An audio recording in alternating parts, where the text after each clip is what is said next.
말씀을 본문으로 하나님께서 사람들에게 하나님께 대한 분명한 증거를 주셨다라는 말씀을 나누었습니다. 19절에 보면 하나님을 알만한 것이 사람 속에 보인다라고 말씀하셨는데, 두 가지 사람 마음 가운데 심어주신 하나님에 대한 본능적인 인식, 그리고 하나님의 법에 대한 본능적인 인식, 그것을 양심이라 이렇게 부릅니다. 하나님의 법에 대한 본능적인 인식, 이것을 사람 속에 이렇게 놓아두셨고, 사람이면은 누구나 다 하나님이라는 존재, 신이라는 존재의 의식을 가지고 있다라는 것입니다.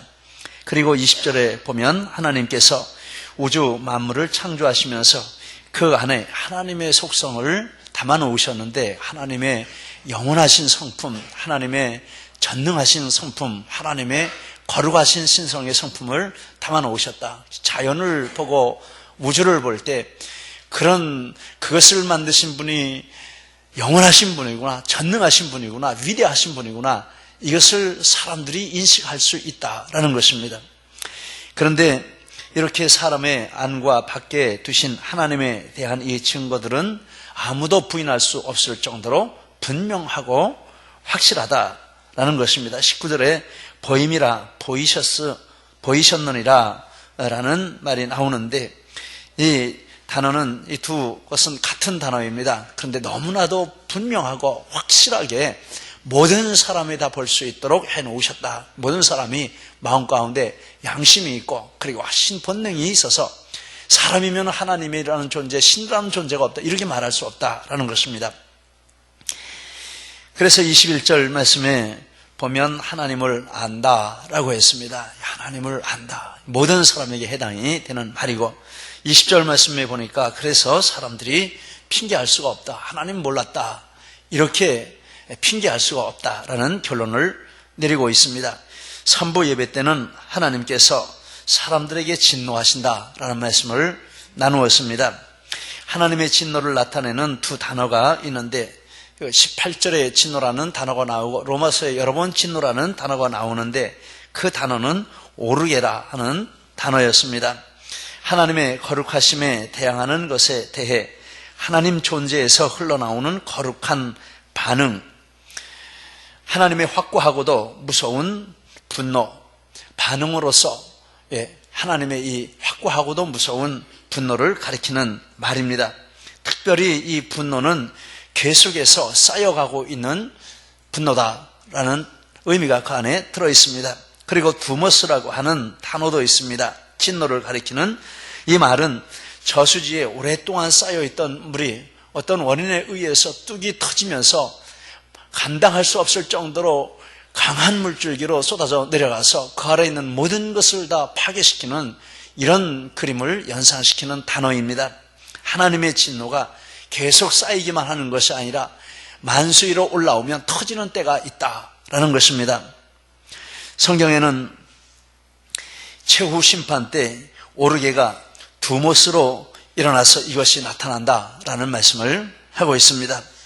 그리고 하나님께서 진노하시는 이유가 18절에 나와 있는데, 불의로 하나님의 진리를 막기 때문이다 라고 말했습니다. 18절 말씀, 하나님의 진노가 불의로 진리를 막는 사람들의 모든 경건하지 않음과 불의에 대하여 하늘로부터 나타나니, 불의로 진리를 막는 거기에 대해서, 그 사람들에 대해서 하나님의 진노가 나타난다. 불의로 진리를 막는 이것이 하나님의 진노의 원인이 된다라는 것입니다. 특별히 이 막는다라는 말은 의지적으로, 알면서도 일부러 고의적으로, 의지적으로 그것을 억누른다라는 뜻이 있습니다. 리빙 바이블에 보니까 그것을 밀어낸다, 하나님에 대한 진리를 밀어낸다라는 단어로, 문장으로 이렇게 해석을 했습니다. 하나님께서 사람들에게 하나님에 대한 분명하고도 충분한 증거를 주셨지만, 사람들은 이 하나님에 대한 진리를 고의적으로 억누르고 그리고 밀어내는 그런 일을 한 것입니다. 시편 4절 말씀에 악인은 그의 교만한 얼굴로 말하기를 여호와께서 이를 감찰하지 아니하신다 하며 그의 모든 사상에 하나님이 없다 하나이다 라고 했습니다. 교만하다라는 말이 의지가 들어가 있다라는 말이죠. 의지적으로 하나님이 없다, 하나님이 간섭하지 못하신다. 그런데 이 무신론자, 하나님을 밀어내고 억누르는 두 종류의 사람이 있다고 스프라울이라는 신학자가 말을 했습니다. 한 종류는 철학적인 무신론자라고 했습니다. 철학이라는 것은 머리를 사용하는 것입니다. 이 머리를 사용해서 이모저모 생각해보고 따져보고 그 다음에 하나님이 없다라고 결론을 내리고 하나님을 배척하는 그런 사람들을 말하는 것입니다. 그리고 다른 한 종류의 사람이 있는데 실천적인 무신론자가 있다라고 했습니다. 이 사람들은 머리로는 하나님을 믿습니다. 하나님이 계신 것을 인정합니다. 그런데 그들의 살아가는 모습을 보면 삶 속에서는 하나님을 무시하고 하나님이 없는 듯이 사는 것입니다. 우리는 철학적인 무신론자는 아닐 것입니다. 그러나 실천적으로는 어떠한지 우리가 이 시간에 우리의 삶을 한번 돌아보고 생각해보고 반성해보는 이런 자리가 되기를 원합니다.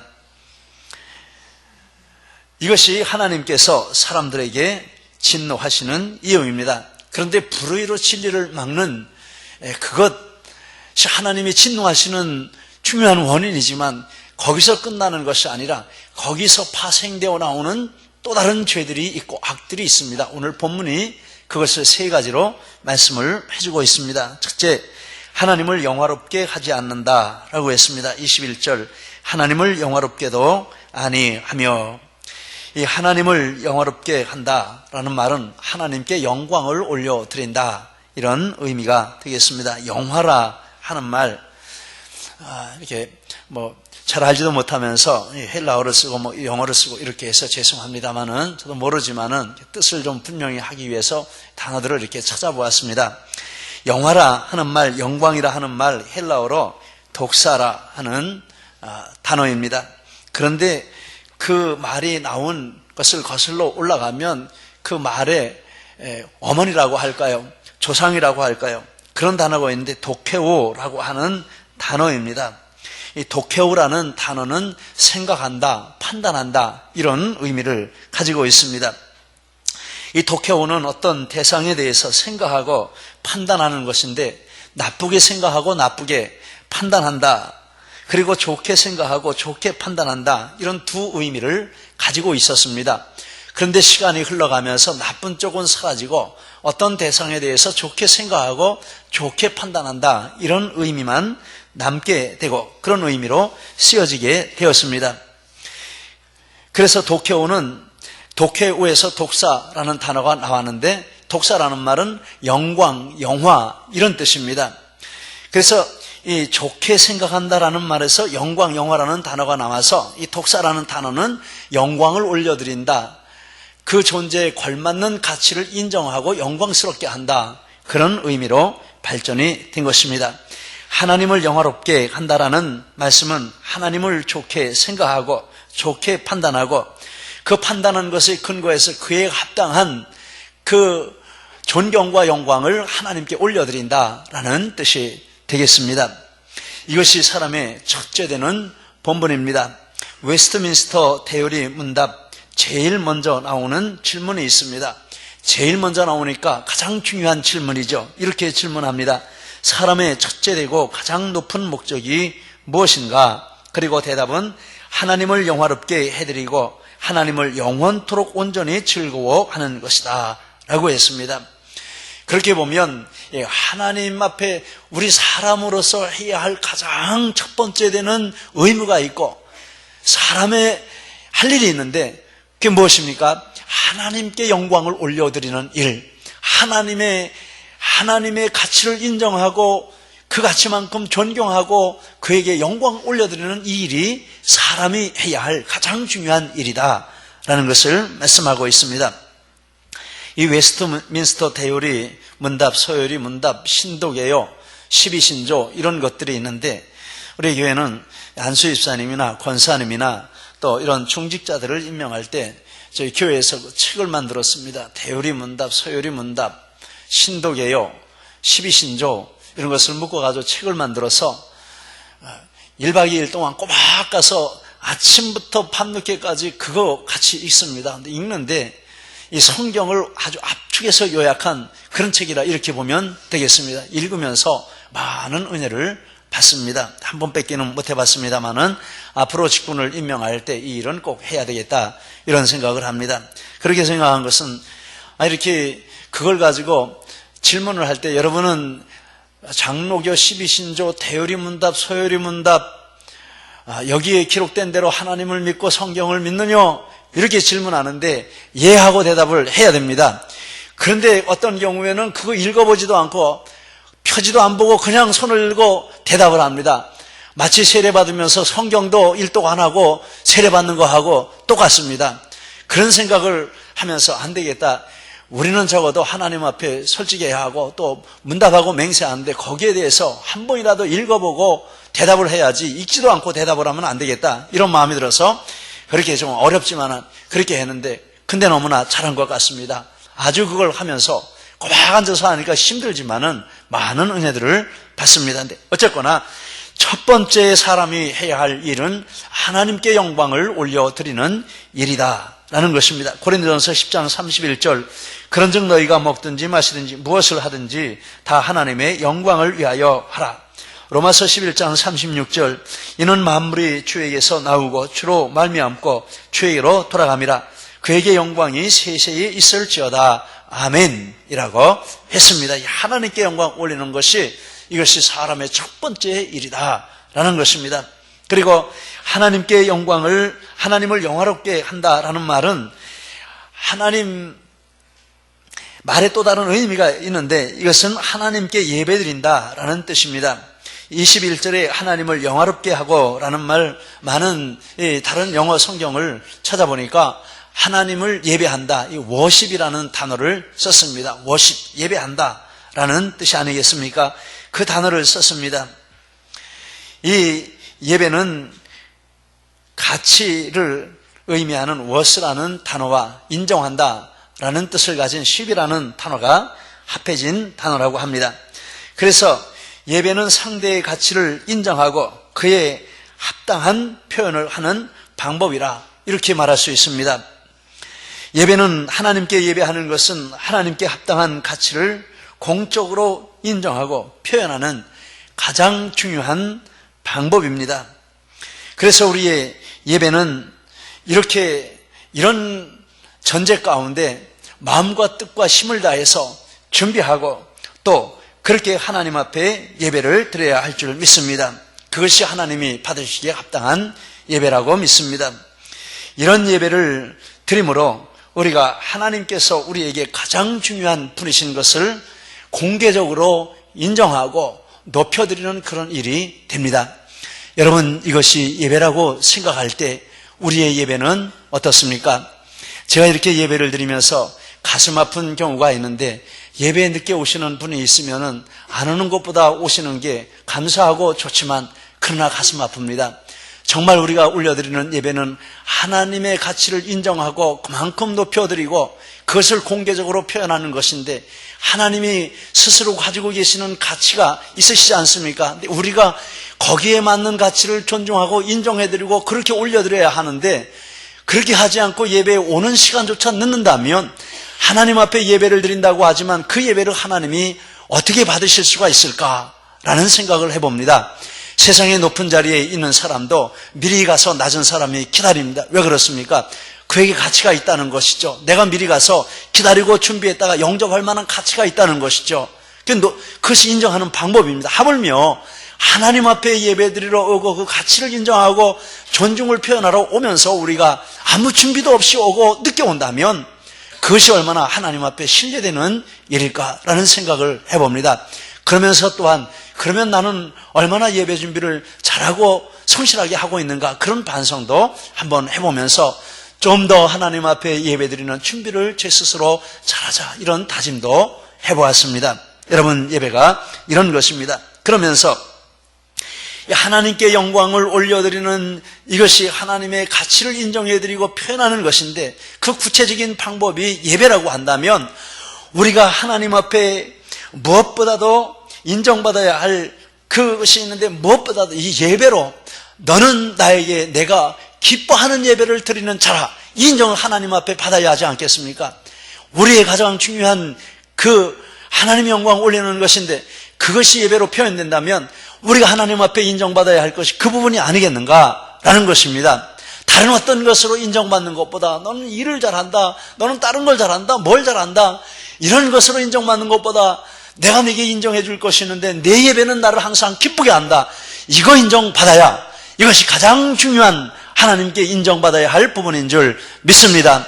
여러분, 우리 하나님 앞에 이렇게 영광 올려드림으로, 예배로 영광 올려드림으로 예배로 인정받는 예배자들이 되시기를 예수님 이름으로 축복을 드립니다. 두 번째, 그런데 사람들이 하나님을 영화롭게 하지 않았다라는 것이죠. 가장 중요한 본분을 잊어버리고 무엇을 하며 어떻게 살고 있는지 모르는 게 죄인들의 모습이다라는 것입니다. 그리고 또 하나가 있습니다. 사람들은 하나님께 감사하지도 않았습니다. 21절, 감사하지도 아니하며, 하나님을 영화롭게 하는 것이 하나님 자신에 대한 가치를 인정하고 그것을 존경하고 높여드리는 것이라면, 이 감사라 하는 말은 하나님께서 우리에게 베풀어 주신 그 은혜들에 대해서 그 가치를 인정하고 하나님께 존경을 드리고 영광을 올려드리는 것이라, 이렇게 생각을 해봅니다.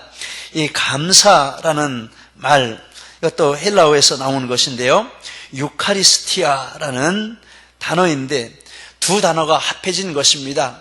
유라는 것은 좋다라는 뜻이고, 그 다음에 카리스티아의 그 원래 단어는 카리스, 은혜라는 말이지 않습니까? 우리가 많이 아는 은혜, 카리스, 그 카리스에서 나온 것입니다. 그러니까 그것을 합하면 좋은 은혜. 그런데 감사라는 것은 하나님이 내려주신 것이 좋다라고 믿고, 하나님이 내려주신 것이 좋은 은혜라고 믿고 그것을, 그 가치를 인정하고 하나님 앞에 감사하고 존경하고 영광을 올려드리는, 이것이 하나님께 올려드리는 감사라는 말입니다. 감사는 그래서 하나님께서 우리에게 주신 것이 좋은 것임을 인정하고 하나님 앞에 존경과 영광을 올려드리는 행위가 되겠습니다. 성경은 하나님 앞에 감사하라고 말씀하시는데 그 중에 특별히 세 가지 감사 제목을 찾아보았습니다. 첫째, 천지 만물을 창조하셔서 우리에게 주신 은혜에 대해서 하나님 앞에 감사하라고 말씀합니다. 시편 136편 5절에서 8절, 지혜로 하늘을 지으신 이에게 감사하라. 그 인자하심이 영원하미로다. 땅을 물 위에 펴신 이에게 감사하라. 그 인자하심이 영원하미로다. 해로 낫을 주관하게 하신 이에게 감사하라. 그 인자하심이 영원하미로다. 달과 별들로 밤을 주관하게 하신 이에게 감사하라. 그 인자하심이 영원하미로다. 구약 성경을 읽다가 보면 이렇게 하나님이 우주 만물을 창조하신 거기에 대해서 항상 먼저 감사를 드립니다. 기도할 때도 그거 먼저 감사합니다. 하나님, 천지 우주 만물을 만드신 분이 하나님이십니다. 이렇게 기도를 하고 그 다음에 다른 내용으로 들어가는 것을 볼 수 있습니다. 우리가 하나님 앞에 감사할 것, 이 우주 만물을 만드셔서 우리에게 이렇게 누리게 하신 하나님의 은혜와 사랑 감사하는, 이것이 우리의 감사의 기본인 줄 믿습니다. 오늘 이렇게 추수감사 주일로 맞이하여서 지난 한 해 동안 하나님이 우리에게 축복해 주신 영육간의 모든 것, 특별히 이렇게 먹고 입고 쓸 것을 주신 것을 감사해서 뒤에 보시면 이렇게 쌀을 하나님 앞에 봉헌해드리고 이웃과 함께 하나님 축복을 나누어야 되겠다, 이런 마음으로 하나님 앞에 드리고 또 감사하는 이런 예배를 우리 하나님 앞에 드리고 있습니다. 우리에게 주신 모든 것을 하나님 앞에 감사하시기를 축원합니다. 두 번째, 나를 만들어주신 은혜와 나를 향한 하나님의 섭리에 대해서 감사하라, 성경이 주시는 교훈입니다. 시편 139편 14절 17절, 내가 주께 감사하오면 나를 지으심이 심히 기묘하심이라. 주께서 하시는 일이 기이함을 내 영혼이 잘 아나이다. 하나님이여, 주의 생각이 내게 어찌 그리 보배로우신지요, 그 수가 어찌 그리 많은지요. 내가 세려고 할지라도 그 수가 모래보다 많도소이다. 이 시는 다윗이 지은 시입니다. 그런데 다윗은 형들보다 신체 조건이 좋지 않게 태어났습니다. 8형제의 막내로 태어났는데 아버지가 볼 때 이 자식은 있어도 그만 없어도 그만인 자식이었습니다. 그래서 형들은 애지중지하면서 다윗을 갖다가 가서 양을 치라고 하고 허드렛 일을 시키고 막일을 시키고 모든 힘든 일은 다윗에게 시켰습니다. 시편에 보면 다윗이 내 부모님이 나를 버렸습니다, 이렇게 말할 정도로 부모에게 사랑을 못 받았습니다. 그리고 나중에 남이 겪지 않는 그런 엄청난 시련과 고난을 겪었습니다. 정말 믿음이 없다면 세상을 버릴 수밖에 없을 정도로 그런 극한 시련과 고난을 겪었는데, 그런데 다윗이 하나님 앞에 이렇게 감사했습니다. 하나님, 나를 이렇게 만들어주신 것을 감사합니다. 하나님, 나를 이 환경 가운데 놓아두신 것을 감사합니다. 자신을 향한 하나님의 목적이 있으시고 자신을 향한 하나님의 뜻이 있으시다, 그리고 그것은 너무나도 좋은 것이고 너무나도 복된 것이다 라는 것을 믿고 하나님 앞에 감사할 때 하나님께서 그에게 그것을 깨닫게 해주셨습니다. 내가 너를 위해서 이런 계획을 가지고 있다, 이런 계획을 가지고 있다, 이런 계획을 가지고 있다 자꾸 말씀해 주시니까 하나님, 내가 그것을 세려고 할지라도 나를 향한 하나님의 계획과 생각을 다 셀 수가 없습니다. 그런 믿음을 가지고 나아갈 때 모든 문제가 다 극복이 되어지고 나중에 하나님이 사랑하시고 축복하시는 최고의 인물이 된 것을 우리가 볼 수 있습니다. 얼마 전에 신문에 보니까 청년들이 우리나라를 가리켜서 헬조선이라 이렇게 부른다, 헬이 지옥이라는 말 아닙니까? 우리나라는 지옥이다 이렇게 부른다는 거죠. 그리고 또 찾아보니까 이생망이라는 단어를 쓴대요. 뭔가 보니까 이번 생은 망했다 그런 뜻이래요. 이생망, 이번 생은 망했다. 젊은 사람들이 그런 마음을 가지고 있으면 어떻게 그 속에서 좋은 것이 나올 수 있겠습니까? 원망하고 저주하고 죄짓고 악을 행하고 그러는 것밖에는 나올 수가 없는 것 아니겠습니까? 그러면서 또 생각을 해봤습니다. 제가 자랄 때는 어땠나? 우리 부모님 시대는 어땠나? 생각을 해봤습니다.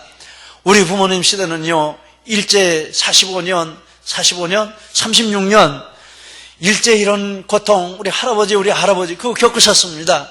우리 아버지 6.25가 나서 전쟁터에 나갔습니다. 18살에 전쟁터에 끌려가서 죽을 고비 넘기고 그렇게 지내. 우리 아버님 세대는 그렇습니다.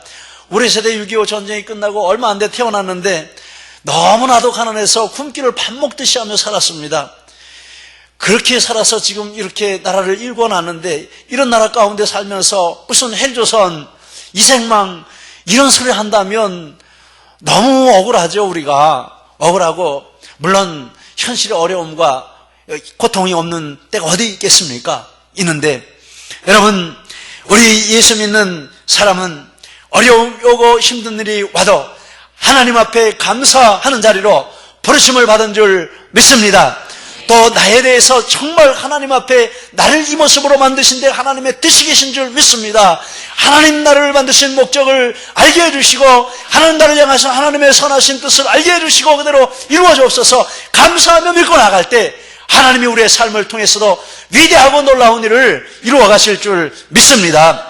빽이 좋고 부모가 잘나고 뭐 이래서 잘 되는 것 아닙니다. 하나님보다 더 위대한 부모가 어디 있습니까? 하나님보다 더 능력 많은 부모가 어디 있습니까? 하나님을 아버지로 잘 모시면 하나님 앞에 축복받을 줄 믿습니다. 절대로 부정적인 생각, 낙심하는 말, 그런 생각 버리시기를 바랍니다.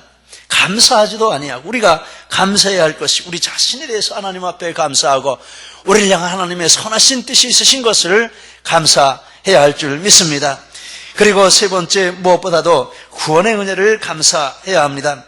복음서에 보면 예수님께서 성만찬 때 제자들에게 예수님의 몸을 의미하는 떡과 예수님의 피를 의미하는 잔을 나누어 주실 때 그것들을 이렇게 높이 드시고 하나님 앞에 먼저 감사 기도를 하셨습니다.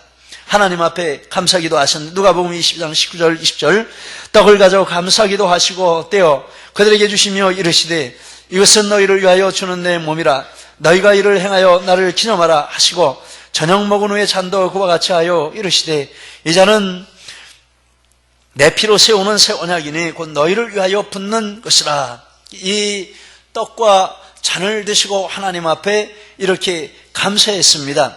유카리스티아라는 감사라는 단어가 그래서 이 헬라어에서 의미가 새로운 중요한 의미가 추가가 되었는데 성만찬이라 하는 의미가 추가가 되었습니다. 감사라는 뜻과 더불어서 유카리스티아는 이 성만찬을 의미합니다. 그런데 그것을 영어로 음역을 해서 유카리스트, 이 성찬식이라 하는 의미가 되었습니다. 영어 단어가 그것입니다. 근데 그 유카리스트라는 단어는 성찬식 중에서도 특별히 예수님이 떡과 잔을 드시고 감사하는 그 내용을 가리키는 특수 용어입니다. 유카리스트. 이것이 무슨 뜻을 가지고 있습니까? 우리가 하나님 앞에 감사해야 할 것이 많이 있지만 특별히 하나님 앞에 잊지 말고 감사해야 할 일이 이 구원의 은혜, 예수 그리스도의 십자가의 은혜, 십자가의 사랑, 이것을 하나님 앞에 감사해야 한다라는 의미인 줄 믿습니다.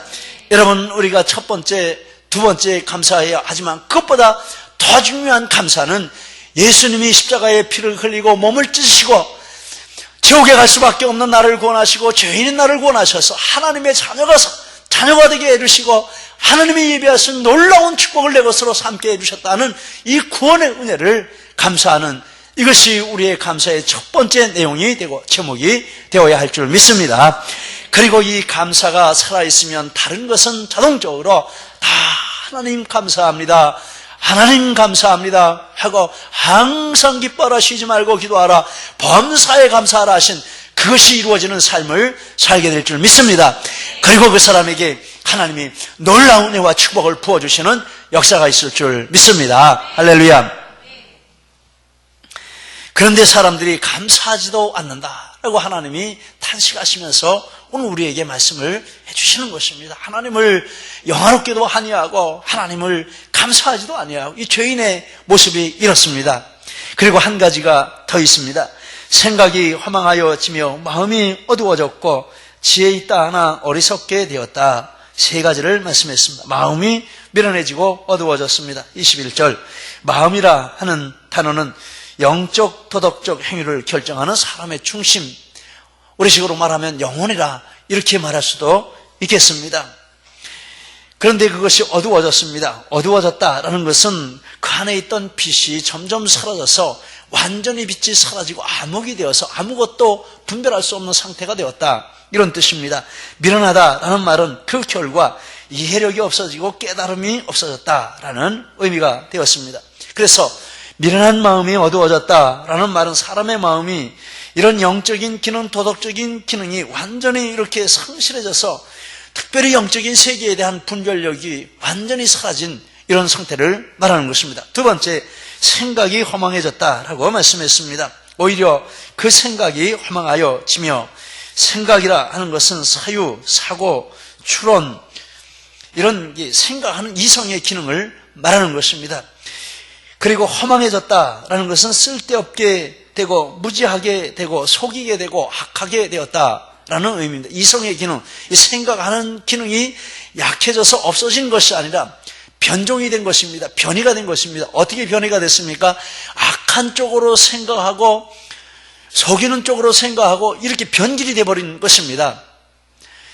그래서 생각과 마음이 악한 쪽으로 완전히 변질이 됐습니다. 영적인 것에는 완전히 장님이 되고 소경이 되고 기능을 잃어버리고 세상의 악한 쪽으로 문이 열리고 가버린 그런 변화가 일어났습니다.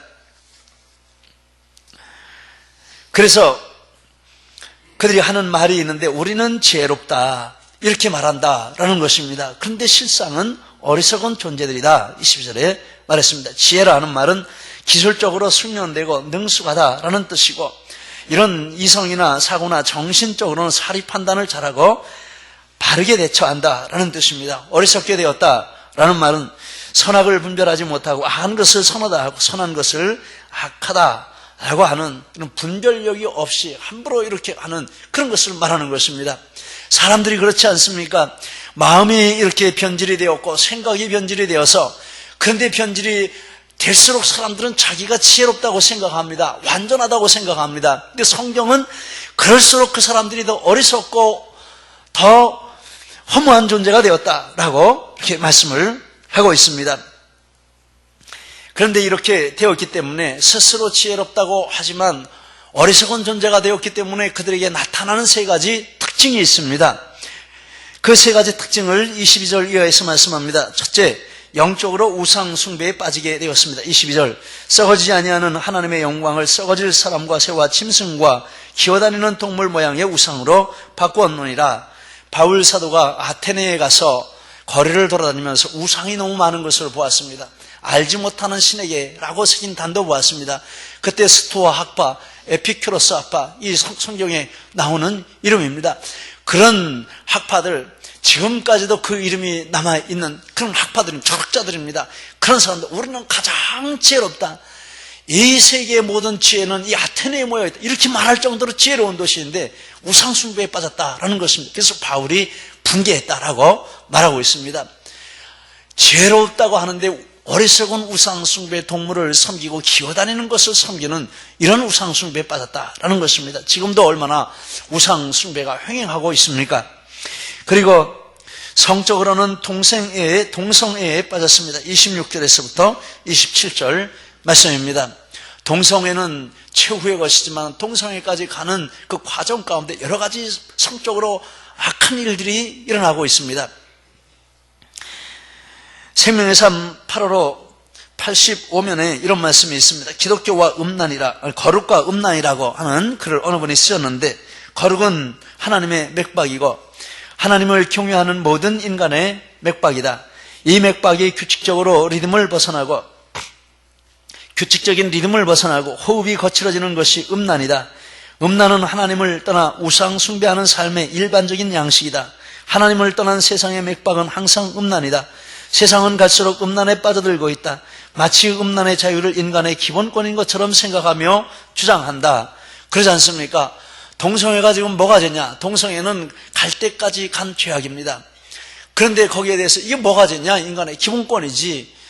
그리고 동성애를 죄라고 하면 법으로 금해서 감옥에 가두자, 벌금 물리자, 이런 시대에 살고 있습니다. 얼마나 무서운 시대입니까? 그런 것을 볼 때 하나님에게서 지금 이 시대가 얼마나 멀리 떨어져 있느냐 하는 그 증거가 되는 것을 우리는 생각을 하게 됩니다. 정말 이런 시대에 우리가 살고 있습니다. 그래서 동성애 가기 전에 일어나는 이런 일들에 대해서는 뭐 죄도 아닙니다. 이건 뭐 당연한 일이고 심상한 일이고, 이런 말씀 드려도 되는지 모르지만 뉴스로 한번 봤는데 60대 남자가 40대 여자를 죽였어요. 왜 죽였나 이렇게 보니까 등산 다니는 모임에서 사귀었습니다. 그런데 이 40살인 여자가 이제 그만 사귀자 했습니다. 남자가 찾아가서 그러지 말라 하니까는 거절했습니다. 그러니까 칼을 사가지고 그 집 앞에 숨어 있다가 몰래 집 열고 들어갔는데 따라 들어가가지고 칼로 옆구리를 찌르고 어깨를 찔렀습니다. 비명을 지르는데 강간을 했습니다. 그리고 목 졸라 죽였습니다. 여러분, 우리가 한 번 죽는 것은 정한 것이지만은 그 얼마나 비참한 죽음이고 비극적인 죽음입니까? 그런데 그래 놓고 나서 또 변명하는 그런 것을 이렇게 보았습니다. 참 비극이다. 참 무서운 세상이다. 할 말을 잃게 만드는 일들이 하루에도 비일비재하게 일어나는 일이 우리 현실 세상입니다. 도덕적으로는 타인을 파괴하는 악에 빠집니다. 29절에서부터 30절. 그런데 이렇게 원망하고 부모 탓으로 돌리고 자식 탓으로 돌리고 남편 탓으로 돌리고 아내 탓으로 돌리고 남 탓으로 돌리고, 그게 뭡니까? 나는 지혜롭다라는 거죠. 나는 똑똑하고 나는 지혜로운데 다른 사람이 바보고 다른 사람이 모자라서 내 인생이 불행하게 만들었다, 이런 식이죠. 그런데 정말 예수님을 만나면 이런 것이 변하는 것입니다. 이런 죄를 짓는 사람들이 뭐라고 그럽니까? 나는 지혜로운 사람이라 이렇게 말하고 죄를 짓지 않습니까? 그런 사람에게 너 바보야, 너 잘못했어 그러면은 칼부림 날 것입니다. 지혜롭다고 합니다. 근데 성경은 너무너무 어리석다, 너무너무 미련하다, 너무너무 어둡다, 이런 말들을 계속해서 하고 있는 것입니다. 여러분, 성경이 평가하는 인간 진단은 무서울 정도로 정확합니다. 이것을 거부하면 안 되는 것입니다. 그래서 우리는 이것을 인정하고 우리가 해야 할 일이 있습니다. 첫째, 이런 헛된 일을 버리고 하나님께 돌아가는 일을 해야 합니다. 사도행전 14장 15절 말씀에 이런 헛된 일을 버리고 천지와 바다와 그 가운데 만물을 지으시고 살아계신 하나님께로 돌아오게 함이라. 바울 사도가 루스드라에 가서 복음을 전할 때 기적이 일어났습니다. 그러니까 사람들이 와서 소를 잡아놓고 하늘에서 제우스 신이 임하고 헤르메스 신이 임했다라고 하며 우상 숭배를 합니다. 그때 바울 사도가 한 말입니다. 헛된 것입니다. 이거 하지 말고 이거 버리고 하나님께 돌아오라고 지금 제가 와서 복음을 전하는데 이거 여러분 버리십시오. 이렇게 말했습니다. 여러분 헛된 것을 버리시기를 축복합니다. 험한 것을 버리시고 어두운 것을 버리시고 하나님 앞에 돌아오시기를 축복합니다. 어떻게 하나님 앞에 돌아올 수 있습니까? 복음을 부끄러워하지 않는 것입니다. 16절 말씀, 내가 복음을 부끄러워하지 아니하노니 이 복음은 모든 믿는 자에게 구원을 주시는 하나님의 능력이 됨이라. 예수님을 믿으면서도 복음을 부끄러워합니다. 다른 사람에게 예수 믿는다는 것을 표시하기를 부끄러워합니다. 숨깁니다. 왜 부끄러워합니까? 이렇게 우리의 삶을 바꿀 수 있고 구원하시는 능력이 있는 복음인데 이것을 왜 부끄러워합니까? 여러분 사업하시는 분들 그 사업장에다가 전도지도 갖다 놓고 주보도 갖다 놓고 성경도 좀 펴놓으셔요. 그래서 이렇게 험한 곳으로 달려가고 진리를 거부하고 이런 죄를 짓는 하나님께 영광 돌리는 것이 무엇인지, 감사하는 것이 무엇인지, 이웃을 사랑하고 섬기는 것이 무엇인지 이것을 모르고 이기적으로 사는 사람들이 돌아와서 정말 축복받는 삶이 되는 그런 통로로 그렇게 우리 입장을 좀 쓰시기를 바랍니다. 입을 열어 전도도 우리가 할 수 있기를 원합니다. 어느 목사님 책에 보니까 생명의 삶에서 본 것 같습니다. 그 목사님이 성도들에게 이런 권면을 하십니다. 여러분, 우리는 선교사입니다. 우리가 직장생활 하는 거 선교사로서 사는 것입니다. 복음을 부끄러워하지 않고 이렇게 증거하는 삶을 살라는 것이죠. 그리고 하나님께 충성하는 마음으로 직장일을 하라는 것이죠. 선교사로 삶을 사는 것이고 우리가 한 달이 지나서 월급을 받는 그것은 하나님께 선교비를 받는 것입니다. 그렇게 생각하고 직장생활을 하십시오. 이렇게 권면하는 것을 들었습니다. 여러분, 우리는 다 선교사로 부르심을 받은 줄 믿습니다. 선교사가 복음을 부끄러워한다면 이것처럼 앞뒤가 뒤바뀐 일이 어디에 있겠습니까? 학교에 가거나 직장에 가거나 무슨 일을 하거나 우리는 선교사입니다. 그리고 그 수고의 열매는 하나님이 선교비로 주시는 것입니다. 이게 성경적이라고 저도 믿고 아멘 했습니다. 아멘이십니까? 아멘입니다. 그리고 세 번째, 복음의 중심인 예수님을 나의 구주로 영접하는 것이 복음을 부끄러워하지 않는 그 생명이 되는 것입니다. 고린도전서 1장 18절 십자가의 도가 멸망하는 자들에게는 미련한 것이요 구원을 받는 우리에게는 하나님의 능력이라. 요한복음 1장 12절 13절 영접하는 자 곧 그 이름을 믿는 자들에게는 하나님의 자녀가 되는 권세를 주셨으니 이는 혈통으로나 육정으로나 사람의 뜻으로 나지 아니하여 오직 하나님께로부터 난 자들이니라. 여러분, 성령의 능력으로 우리가 예수님을 영접했습니다. 이 진리를 다시 한번 확인하시고 아직 이런 확신이 없으신 분은 오늘 마음을 열고 예수님을 내 마음 중심에 영접하시기를 축복합니다. 하나님이 은혜 주셔서 정말 그 믿음 주실 줄 믿습니다. 이것이 오늘 성경이 말씀하는 죄악 아래에 있는 인간이 새로워지고 바뀌고 생명의 삶을 사는 그런 방법이요 비결인 줄 믿습니다. 이런 축복과 은혜가 우리 모두에게 함께 하시기를 예수님 이름으로 축복을 드립니다. 기도하시겠습니다.